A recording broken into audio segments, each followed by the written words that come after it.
Claro, a avassaladora vitória de Donald Trump está sendo confirmada até pela votação popular, a maior de um republicano em 20 anos. Até a tarde desta quarta-feira, com os resultados confirmados em quase todos os estados, ele registrava 51% dos votos populares contra 47,5% de Kamala Harris. Isso representa quase 5 pontos percentuais a mais do que ele recebeu 8 anos atrás e também a melhor votação de um republicano desde quando George W. Bush foi reeleito.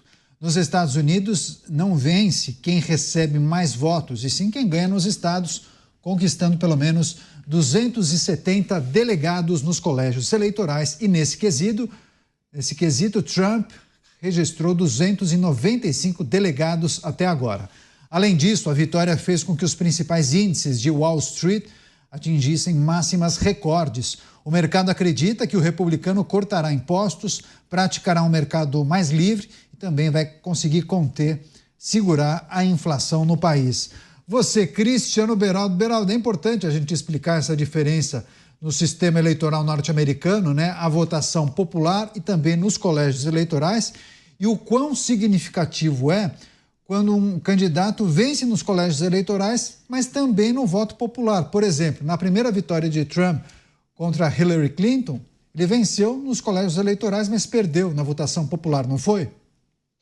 Exatamente. E essa questão do colégio eleitoral foi criado pelos conhecidos como pais fundadores dos Estados Unidos, que precisavam de um sistema que desse mais equilíbrio na relação entre os estados norte-americanos.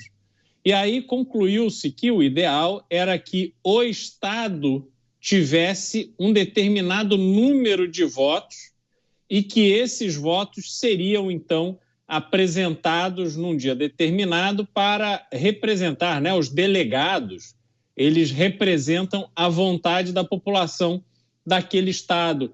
Então, em resumo, a eleição para presidente dos Estados Unidos é uma eleição indireta e os estados fazem cada um a sua eleição por causa disso, porque o objetivo da eleição no estado é identificar em qual candidato os delegados daquele estado irão votar no dia do encontro no famoso colégio eleitoral, que vai acontecer, não sei exatamente a data, mas enfim, acontece aí nas próximas semanas.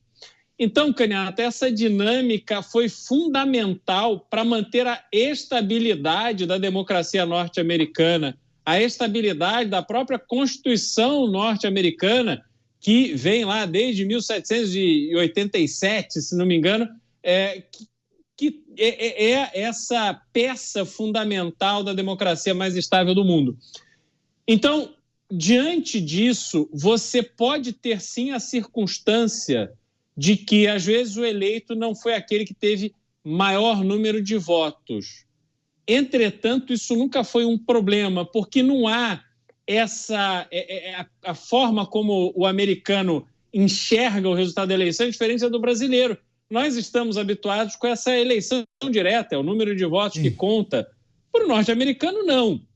Então, a Califórnia, por exemplo, é um estado extremamente populoso, então tem o maior número de votos no colégio eleitoral, se não me engano são 52, e é um estado tradicionalmente democrata. Tanto é que ontem entregou esses votos para Kamala Harris. E os republicanos sabem que não adianta ele contar com os votos da Califórnia, que é muito difícil virar esse estado. Então, eles estabelecem estratégias estado a estado. E aí tem um outro elemento, só para eu terminar, sim, que também é muito importante, Canhato. Quando um candidato vai a um estado, não adianta ele querer criar um compromisso com um líder de um movimento qualquer, com pessoas que representam nacionalmente algum tipo de bandeira, porque ele tem que fazer também campanha estado a estado, então ele tem que olhar para a demanda daquele estado.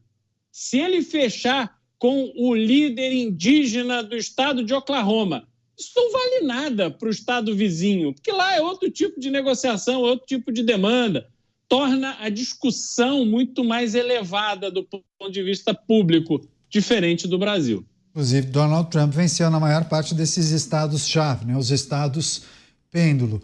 Você, Luiz Felipe Dávila, os recados que emergiram das urnas, vitória robusta de Donald Trump, vitória no voto popular, vitória no colégio eleitoral. Dávila.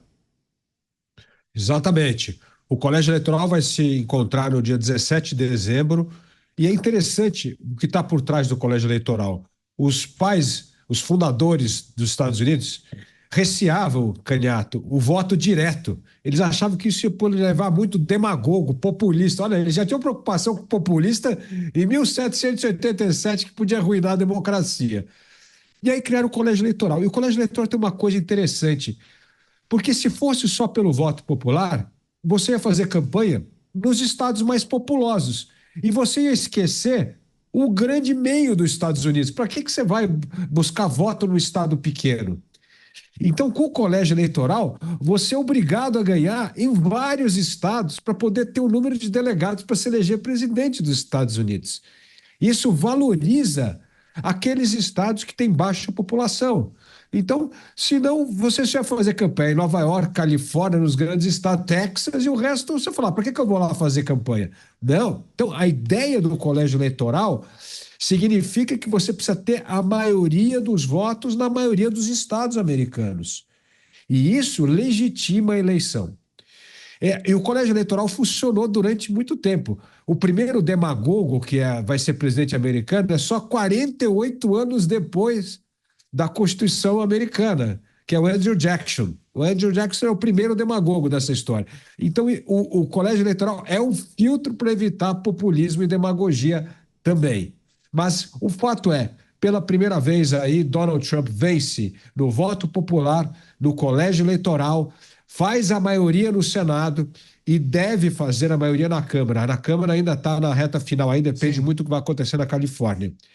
E isso dá um poder extraordinário ao presidente Donald Trump para governar com o respaldo do Congresso Nacional. Eu vou passar para o Mota, mas rapidinho, Beraldo, você está no Texas, certo? Vitória de Donald Trump. Só que a cidade onde você mora deu vitória a Kamala Harris, foi isso?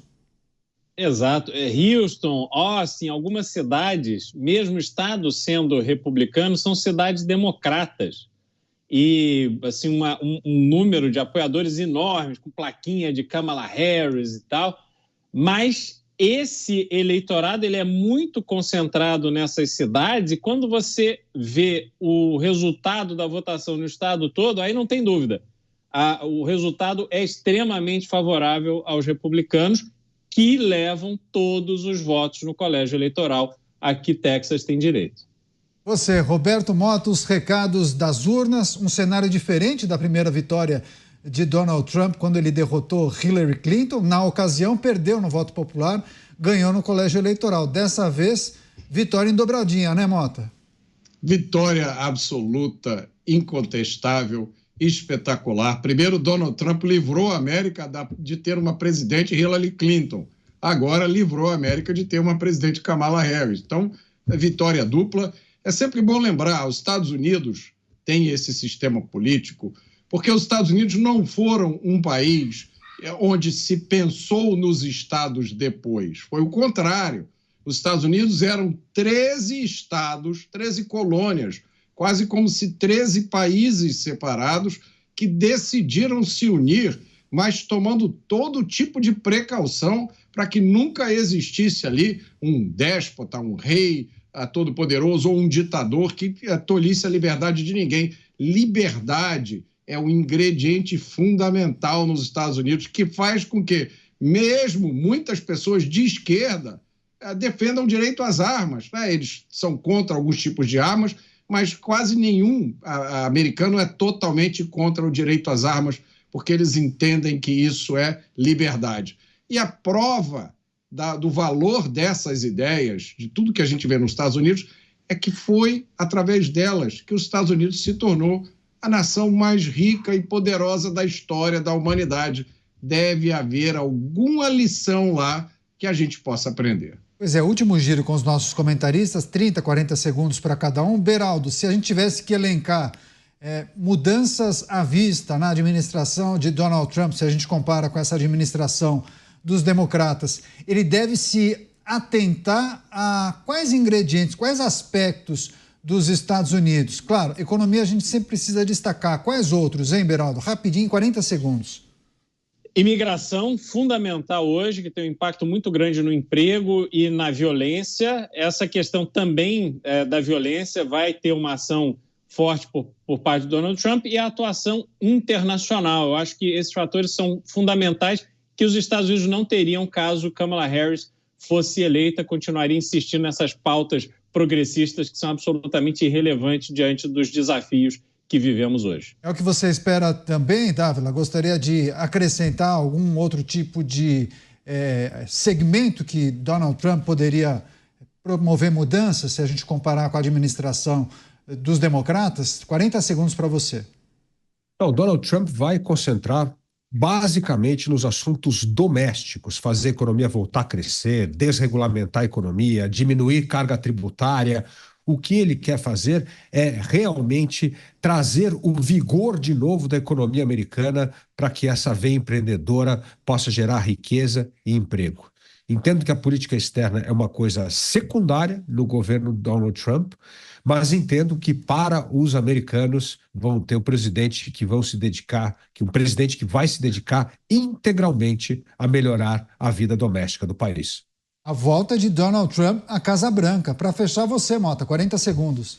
Eu espero que ele se dedique primeiro a acabar com essa insanidade progressista que, entre outras coisas, trouxe o antissemitismo para as universidades americanas, criou essa ideologia que divide as pessoas por sexo, por etnia, por orientação sexual, que transformou as escolas e a mídia. A gente está vendo essa vergonha ontem e hoje, transformou a mídia em instrumento de doutrinação e transformou pautas importantíssimas, como a pauta de proteção ao meio ambiente, em instrumentos de ataque políticos ao Ocidente. Isso está na hora de acabar.